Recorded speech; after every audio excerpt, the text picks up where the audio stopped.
आज निर्मला सीतारमण जी हमारी वित्त मंत्री ने एंटायर पॉलिटिकल साइंस की डिग्री वाले को भी पछाड़ दिया।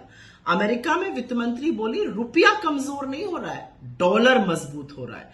अब ये कहने का क्या तात्पर्य था, ये तो स्वयं माननीय वित्त मंत्री ही समझा सकती हैं, लेकिन दो चार बातें यहां पर साझा करना जरूरी है।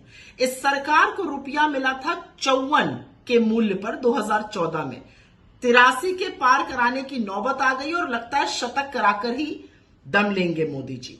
दूसरी बात, रुपए को मजबूत करने के लिए पिछले 10 से 11 महीने में $100 बिलियन खर्चा किए गए हैं, लेकिन रुपया संभल नहीं रहा है, मजबूत नहीं हो रहा है, क्योंकि विदेशी निवेशकों को भारत की अर्थव्यवस्था पर और मोदी सरकार की नीतियों पर रत्ती भर भी भरोसा नहीं है।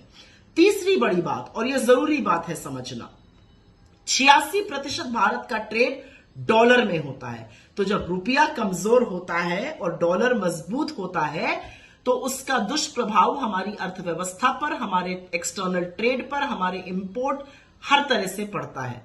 लेकिन वित्त मंत्री को तो इसकी चिंता ही नहीं है। उन्होंने आज एक नई थ्योरी निकाल दी, रुपया कमजोर नहीं हो रहा है, डॉलर मजबूत हो रहा है।